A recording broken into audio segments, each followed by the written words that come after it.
할렐루야. 네, 반갑습니다. 옆에 분 인사 나누겠습니다. 참 잘 오셨습니다. 예, 당신은 잘 될 사람입니다. 이렇게 하실래요? 당신은 잘 될 사람입니다. 당신은 축복받은 사람입니다. 네. 우리가 교회에 나오기까지 큰 벽이 하나 있습니다. 우리가 그 벽을 뛰어넘어서 교회에 나와서 예배 자리에 있는다는 것은 특별한 하나님의 기적이고 하나님의 은혜인 줄로 믿습니다. 우리가 그 벽을 넘지 못하면 어중간한 실력밖에 되지를 못합니다. 제가 족구를 하지 않습니까? 그래도 제가 공격수인데요. 제가 50대 중반에 족구를 시작했습니다. 그전에는 여러 가지 운동을 좀 했는데 그런데 그 나이의 벽을 넘을 수가 없더라고요. 제가 족구장에서 재밌게 하는 말이 있습니다. 내가 50대 초반만 했다고 할지라도 내가 손을 짚고 스파이크를 날릴 수 있을 텐데, 웃으면서 그런 말을 합니다만 그 벽을 넘을 수가 없더라고요. 그래서 저만 갖고 있는 특별한 장점을 개발해서 저의 구질을 모르는 사람들은 거의 받지 못할 정도로 이렇게 공격을 합니다. 근데 그 벽은 항상 있어요. 넘지 못한 벽. 실력이 거기에밖에 가지를 못합니다. 여러분들 교회에 나오셨습니다. 교회에 나온 것은 굉장히 한 벽을 우리가 뛰어넘은 겁니다. 이 벽을 넘어서 우리가 교회 오기까지는 하나님의 큰 능력이고 기적이고 축복인 줄 믿습니다. 우리 주집사님은 코로나 때문에 그동안 근 3년 동안 교회에 못 오시다가 이전에는 2발로 다니셨는데 오늘은 3발로 오셨습니다. 얼마나 감사한지. 사실 이 교회에 오는 것은 한 벽이에요. 분명히 저와 여러분들이 벽을 뛰어넘는 것은 하나님의 기적이고 하나님의 복입니다. 또 하나의 벽이 있습니다. 그래서 우리는 신앙의 벽이라고 이야기합니다. 교회에 나왔다고 해서 다 신앙생활을 하는 것은 아닙니다. 이 벽이 항상 우리를 가로막고 있습니다. 하나님을 믿는 것, 예수를 믿는 것, 예수를 나의 구주와 주님을 믿고 하나님께서 우리 약속하셨던 오리지널의 어떤 그 복을 누리면서 살아가는 이 벽을 넘지 못해서 이곳에 머물러서 그 복을 누리고 살지 못한 그 안타까움을 우리가 종종 보게 되어집니다. 뭐 그런 질문을 할 수 있을 겁니다. 뭐 하나님은 눈에 보이지도 않고 느끼지도 않는데 어떻게 우리가 신앙의 벽을 넘을 수 있겠는가? 그렇게 생각을 하실 수 있죠. 공자에게도 그런 질문, 아이가 죽었습니다. 그래서 제자가 질문합니다. 선생님, 사람이 죽은 이후에 사후 세계는 어떻게 되어지는 겁니까? 이런 질문이 있어요. 그때 공자 선생님이 이렇게 말을 하죠. 아니, 이 땅의 일도 다 알지 못하는데 어떻게 우리가 사후 세계까지 알 수 있겠느냐? 정직한 대답이라고 생각됩니다. 이 땅의 일도 우리가 하루 일도 다 알지 못합니다. 하루 일도 다 알지 못한 우리들이 어떻게 이 세상, 죽은 이후의 세상을 알 수가 있겠습니까? 우리는 하나님을 잘 알지 못합니다. 이것은 인간의 힘으로는 분명한, 신이신 하나님을 인간의 힘으로 어떻게 우리가 알 수가 있겠습니까? 인간의 힘으로는 하나님을 알지 못합니다. 모르는 것이 정상입니다. 그것이 한계고 그것이 벽입니다. 그런데 하나님을 아는 것은, 이 신지식이라는 것은 하나님이 가르쳐 주시면 알게 될 줄로 믿습니다. 하나님이 알려주셔야 돼요. 하나님이 찾아오셔야 돼요. 하나님이 만나 주셔야 돼요. 하나님께서 만나 주시기 위해서 한 벽을 넘어 저와 여러분이 오늘 이 예배 자리에 불러주신 줄로 믿습니다. 우리나라의 최고의 석학 중에 석학이라고 하는, 지식 중에 지식인이라는 고 이어령 교수의 이야기를 여러분 잘 아실 것입니다. 70살에 예수를 믿게 됩니다. 이전까지 이어령 교수는 성경의 어떤 전문 신학자들과 토론도 했습니다. 성경도 읽었습니다. 그런데 믿어지지를 않는 것입니다. 그리고 그가 70이 넘어서 교회 가게 되고 예수를 믿고 70이 넘어서 세례를 받게 되어집니다. 세례를 받게 되고 교회를 다니니까 그동안 그 지식인 그 친구들이 이제 조롱하기를 시작합니다.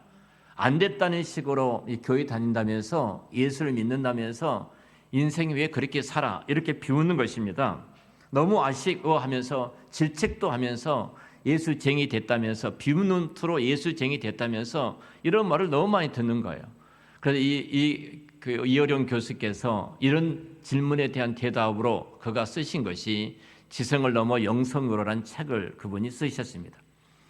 그 책 가운데 제가 잠깐 인용 207페이지부터 208페이지 이런 이야기를 합니다.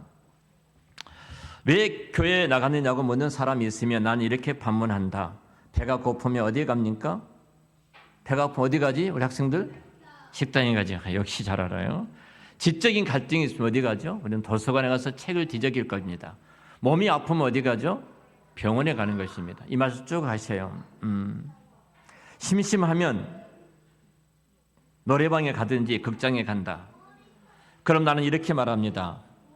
먹어도 배고프고 노래를 불러도 가슴이 풀지 않을 때는 영원히 목마라 할 때다. 그때는 식당이나 극장에 가서도 도서관에 가서 풀리지 않을 때다.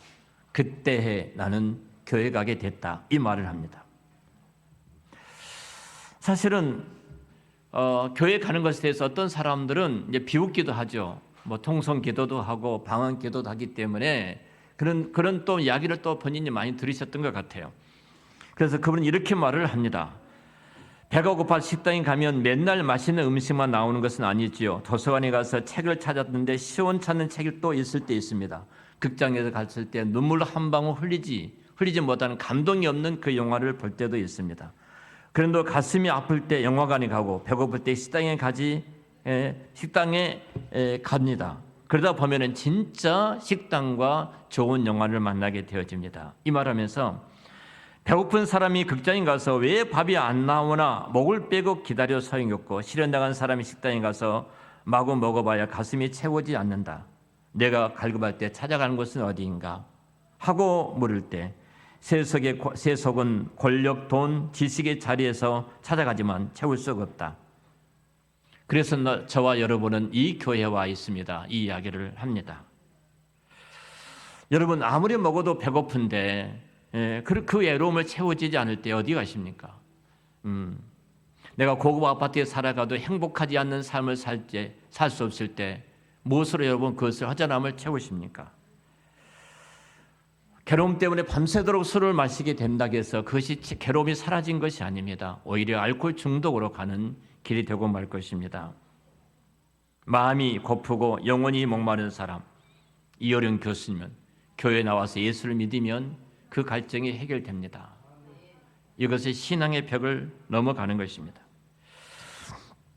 워싱턴 포스트지에서 사람들이 정말 음악을 알아들을 수 있는 귀를 갖고 있는가, 그 음악을 들을 수 있는 귀를 갖는 사람이 얼마나 있는가, 이거 실험을 했습니다.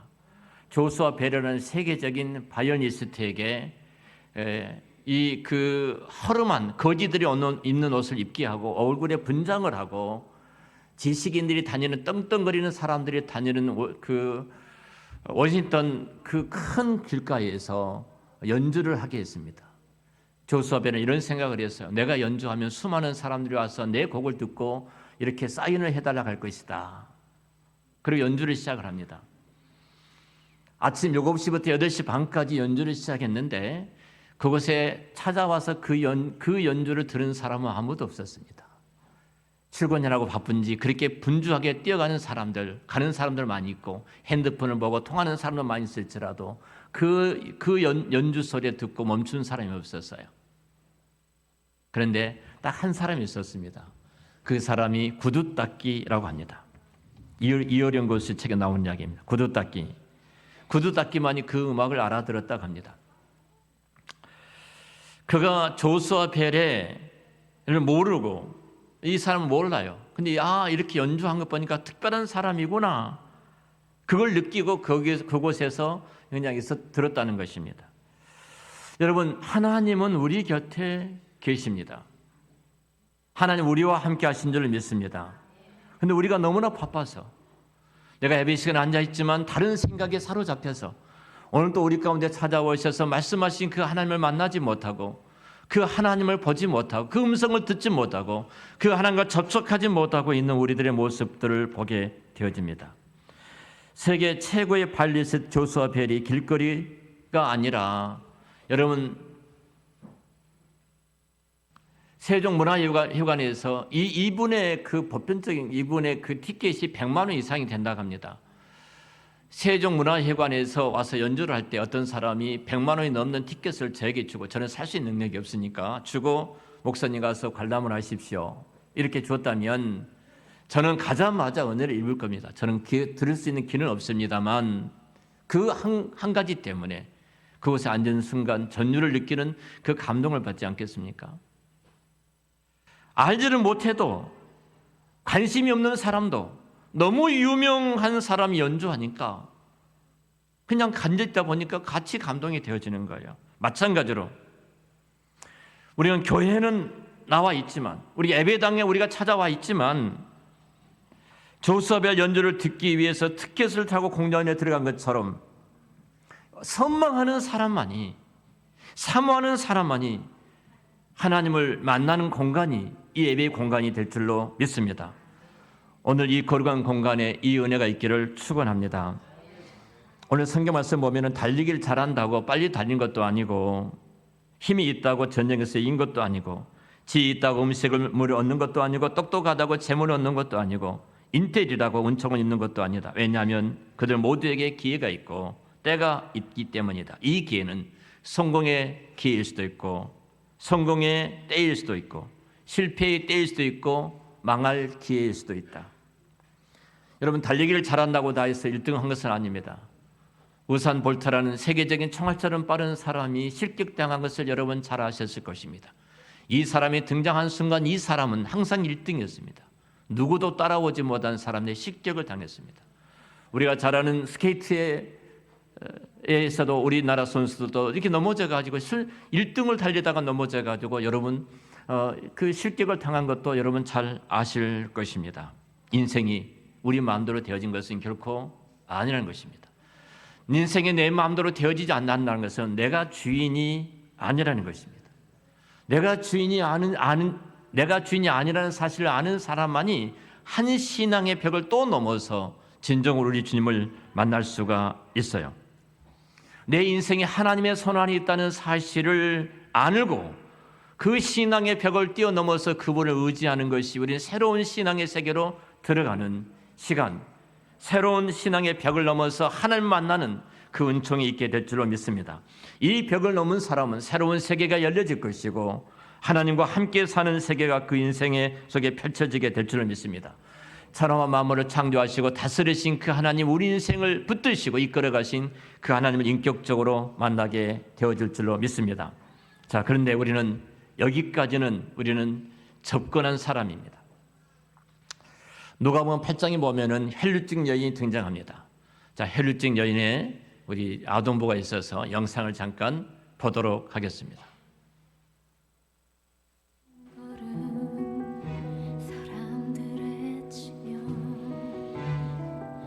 넘어지고 또 쓰러져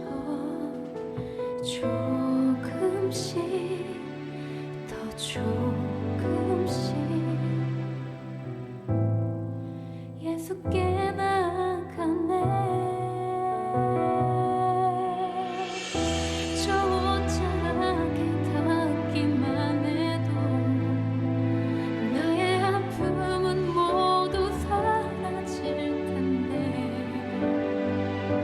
저분은 전능자 살아계신 하나님 아들 나를 구원하실 자 그 누구도 고칠 수 없었던 나의 이 병든 몸을 고쳐주소서. 예수의 옷깃에 상한 나의 손을 뻗었네. 이내 나의 몸 깨끗게 되었네.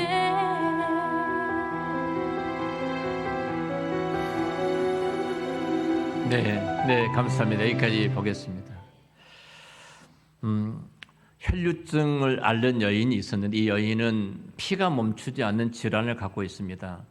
이런 피가 멈추지 않는 질환이 얼마나 무서운지 성경은 이 저주받은 병이라고 말합니다. 그래서 하나님 앞에 심판을 받은 병이라고 말할 정도로 고통스러운 한 여인이 있었습니다. 정상적인 삶을 살아갈 수도 없고 그 여인 곁에 가면은 피비린내가 항상 진동할 정도로 버림받은 여인입니다.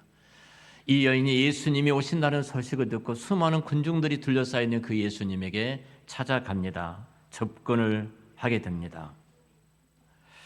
여러분, 신앙이라는 것은 접근으로부터 시작을 합니다. 저와 여러분들은 이 시간 예배 가운데 찾아오신 주님 앞에 접근하는 한 발을 내딛고 이 자리에 함께 있습니다. 접근으로 멈추면 안 될 것입니다. 모든 것은 이 접근으로부터 새롭게 시작을 하는데요. 우리가 무엇인가 크게 바라보는 방법이 있습니다.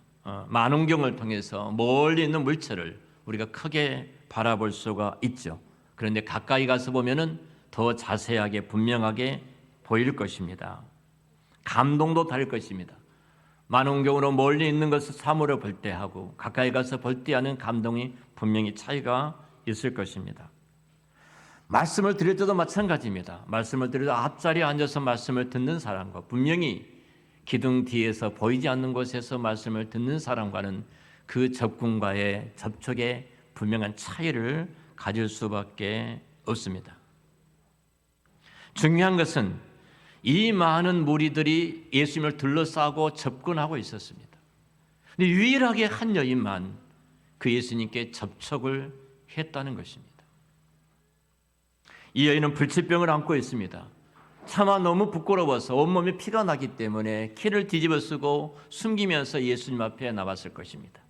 수많은 군중 속을 뚫고 이 한계를 뚫고 나간다는 것은 굉장히 어려웠을 것입니다. 근데 그 여인의 마음속에는 내가 평생 끌어안고 있었던 이 질병을 많은 병을 고쳐주셨던 예수님을 내가 만나게 된다면 고침받게 되지 않겠는가? 그리고 감히 내 질병을 고쳐주세요. 말할 수 없는 그 질병을 안고 있었기 때문에 말하지도 못하고 그 마음속에 내가 옥기채만 내가 접촉을 할지라도 옥기만 손을 댈지라도 내 병을 고쳐주실 거라는 이 여인은 그런 생각을 갖고 주님 앞에 나아갔던 것입니다. 여러분, 가전제품 가운데 여러분 접촉 불량이라는 말이 있습니다. 자꾸 콘센트에다가 뺐다 꼈다 하다 보면 나중에 접촉이 불량돼서 전자제품이 작동하지 않는 경우를 여러분은 종종 보셨을 것입니다. 접촉되지 않으면은 흘러왔던 그 전기의 능력이 흘러오지 않기 때문에 그 아무리 값비싼 아무리 사용하고 싶은 전자제품이라도 사용할 수가 없는 것입니다. 이 여인도 마찬가지입니다. 접근했습니다. 수많은 사람들이 접근했습니다. 그렇지만 어떤 사람도 예수님과 접촉하는 사람이 없었습니다.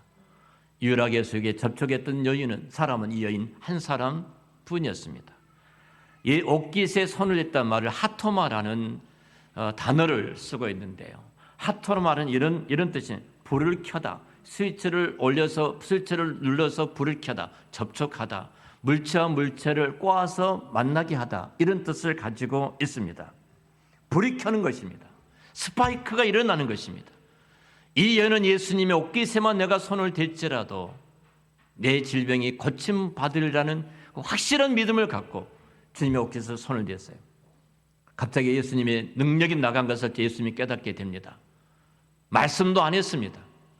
그 여인도 어떤 말도 없었습니다. 그런데 예수님 당신께서 능력이 나간 것을 깨달으시고 묻습니다. 누군가가 내 옥깃에 손을 대었는데 누가 되었느냐? 그때 제자들이 이렇게 말합니다. 이렇게 많은 사람들이 밀고 당기고 이렇게 모였는데 그것을 어떻게 알 수 있겠습니까? 그렇게 많은 사람들이 접근했지만 그 어떤 사람들에게도 기적이 없었습니다. 근데 기적은 단 한 사람이었습니다. 그 옥깃에 손을 대는 한 여인에게 일어났습니다. 신앙이라는 것은 그런 것입니다. 우리가 한 신앙의 벽을 넘는 것은 바로 이겁니다. 내가 예배 시간마다 접근합니다. 어떤 사람은 접근하는 것에 머무는 사람이 있지만 어떤 사람은 그 손을 내서 접촉하는 사람이 있습니다. 여러분들이 그 은혜가 있으시기를 우리 주의 이름으로 축원합니다. 이 혈루증하는 이 여인은 오랫동안 하혈을 했습니다. 냄새가 났을 겁니다. 율법적으로 이야기를 하면은 이 혈루증 여인은 군중들 앞에 나타날 수도 없는 핸디캡을 갖고 있었던 여인입니다. 그래 몰래 그 핸디캡을 끌어안고 그 군중 사이를 비집으면서 나가서 예수님 옷깃에 손을 대었습니다. 그 여인의 열정이 바로 예수님의 능력을 체험하는 기적의 현장이 되었습니다.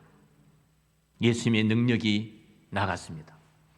천주교에 가면은 천주교에 다니신 분들 계실지 모르는데 오래전에 성수란 것이 있습니다.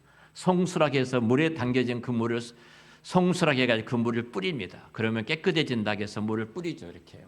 시체 장례식 치를 때도 여러분 천주교 장례식 가보신 분들 계실지 모릅니다만 이렇게 물을 뿌려서 성수라고 합니다. 그 성수통이 있습니다. 그 성수통에 똥파리가 빠졌습니다. 똥파리가 죄송합니다. 똥파리 이 파리가 빠졌습니다. 그러면 그 물이 능력이 있다면 이 똥파리가 그 성수에 빠졌으면 똥파리가 어떻게 돼야 돼요? 예? 깨끗하게 돼야 되지 않겠습니까? 똥파리가 빠진 그 물이 성수가 능력 있는 물이 아니기 때문에 그 물이 버린 겁니다. 더러워지는 것입니다. 예수님은 거룩하신 분입니다. 거룩하신 분입니다. 모든 질병을 고치시고 모든 인생을 해결할 수 있는 전능하신 주님이십니다. 믿습니까?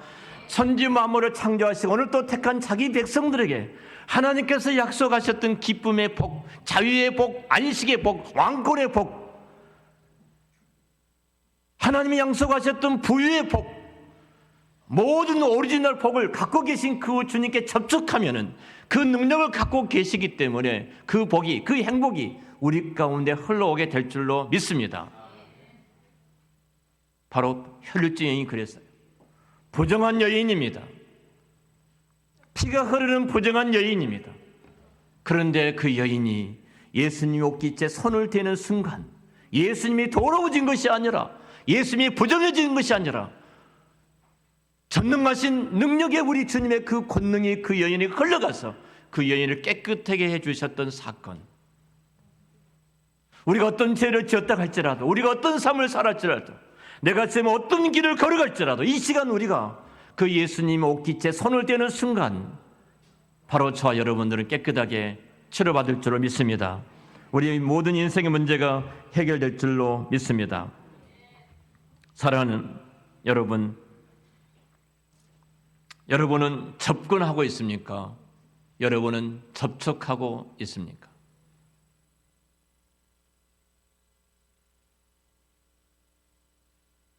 성령께서 저와 여러분의 마음을 감동해서 이 시간 우리 가운데 함께 계신 주님 앞에 여러분이 접촉하는 자로 서기를 우리 주의 이름으로 축원합니다. 여러분의 삶은 만족하십니까? 하나님의 은혜로운 세계, 하나님의 축복된 세계, 하나님께서 약속하셨던 그 행복한 세계, 그 송구하는 세계가 접촉하는 자에게 펼쳐지게 될 줄로 믿습니다. 혹시 매없이 피곤하지 않습니까? 힘들지 않습니까? 예수님께서 이렇게 말씀하십니다. 수고하고 무거운 짐진 자들아 다 내게로 오라. 내가 너희를 쉬게 하리라. 아멘. 수고하고 무거운 짐, 그것이 여러분의 질병의 짐이든 인생의 짐이든 자녀 교육의 짐이든 부모 복양의 짐이든 가난의 짐이든 사업의 짐이든 직장의 짐이든 이 모든 짐은 근본적으로 우리가 하나님을 떠나서 살아가기 때문에 찾아오는 짐들입니다. 여기서 성경은 죄라고 말을 합니다. 하나님을 믿지 않고 자기 실력으로 살다 보니까 힘든 것입니다. 하나님께 접촉하지 않고 그 능력으로 살지 않고 있기 때문에 늘 우리는 허전하고 공허 속에서 살아갈 수밖에 없는 것입니다. 이 시간 정말 제가 하나님을 접촉하지 않고 살아왔던 죄를 회개합니다. 그 시간이 되기를 우리 주의 이름으로 축원합니다. 그것이 잘못인지도 알지 못하고 살아왔습니다. 그것이 죄인인지도 알지 못하고 살아왔습니다. 예수님께 나오는 모든 사람들은 저들의 죄가 용서함 받고 주께서 치료해 주시는 이 영광스러운 치유의 복을 받게 됐습니다. 그리고 그들의 질병이든 그들의 모든 인생의 문제를 해결해 주셨습니다. 그 인생의 문제를 풀어주셨습니다. 사랑하는 형제 자매 여러분, 이제 진실한 마음으로 함께 고백하지 않으시겠습니까? 내가 접근하는 자로 신앙생활을 했다면, 내가 접근한 자로 신앙생활을 했다면 이곳까지 이끌어 주신 주님 앞에 이 시간 접촉하는 시간이 되시기를 축원합니다. 하나님 없이 살아왔던 잘못을 용서해 달라고 우리는 하나님 앞에 나가는 시간이 되어야 됩니다. 여기 뒤에 십자가가 있습니다. 이것은 기독교의 심볼, 기독교의 상징이라고 이야기를 합니다. 예수님께서 우리의 질병, 우리의 아픔과 우리의 애로움은, 우리의 마음의 상처와 우리의 고통, 우리의 실수와 우리의 실패, 우리의 허물과 죄를 대신 담당하시고 십자가에서 예수님께서 돌아가셨습니다. 이 시간 주님은 우리 가운데 우리에게 찾아오셔서 말씀합니다. 그 모든 짐들을 내게 내려놓아라. 우리는 그 주님께 우리의 짐을 맡기면 됩니다. 예수님, 제 짐을 맡아주세요. 제 인생의 무거운 짐을 맡아주세요. 고백하면 됩니다. 한번 따라서 하겠습니다. 예수님, 저의 짐을 맡아주세요. 제 인생의 무거운 짐을 맡아주세요. 아멘. 그러면 오늘 이 시간 여러분의 마음의 걱정과 근심이 사라지게 될 것입니다. 평안을 누리게 될 것입니다. 여러분의 질병이 고침을 받고 여러분의 마음의 상처기가 아물어질 것이며 여러분의 평안으로 인도해 주실 것입니다. 이 시간 함께 기도하겠습니다. 제가 여러분을 위해서 기도드리겠습니다. 예수님께 여러분의 무거운 짐을 맡기기를 원하시는 분, 예수님께 여러분의 병을 고침받기를 원하시는 분, 예수님께 여러분의 인생의 문제를 해결받기를 원하시는 분, 혈류증 여인이 모든 사람들은 다 접근했지만 손을 대는 순간, 접촉하는 순간 그 예수님의 능력이 그에게 임했던 것처럼 그 능력이 우리 가운데 임하게 될 줄로 압니다. 이 시간 오른손을 그러기를 원하신 분들은 오른손을 가슴 위에 얹으시기 바랍니다. 제가 기도해 드리겠습니다. 수고하고 무거운 짐진 자들아 다 내게로 오라. 내가 너희를 쉬게 하리라 말씀하신 주님, 무거운 짐을 지고 이 시간 주님 앞에 나왔습니다. 질병의 짐을 지고 주님 앞에 나왔습니다. 인생의 문제의 짐을 지고 주님 앞에 나왔습니다. 사업의 짐, 자녀 양육의 짐, 부모 공양의 짐, 직장의 짐을 지고 이 시간 주님 앞에 나왔습니다. 혈류증 여인이 접근으로 멈춰버린 것이 아니라 예수님의 옷깃에 손을 댄 것처럼 저들 가슴에 손을 얹고 주님과 접촉하기를 원합니다. 예수님은 찾아오셔서 가슴에 손을 얹고 함께 기도하는 저들의 모든 짐을 대신 져 주시옵소서. 저들의 질병을 치료하여 주시옵소서. 저들의 인생의 문제를 해결하여 주시옵소서. 우리 주님이 약속하셨던 그 복을, 행복의 복을 이 땅에 누리며 살아갈 수 있도록 복을 내리어 주시옵소서. 접촉하는 순간 주의 능력이 그 여인에게 임했고 그 능력으로 고침을 받고 깨끗하게 되었던 것처럼 우리 인생이 이제 평안으로 행복으로 이어지는 축복을 내리어 주시옵소서. 예수님의 십자가에 손을 얹었습니다. 손을 댑니다. 성령님 찾아오셔서 머리부터 발끝까지 우리를 정결케 해주시고 새롭게 해주시고 온전케 해 주시옵소서. 예수님의 이름으로 기도드렸습니다. 아멘.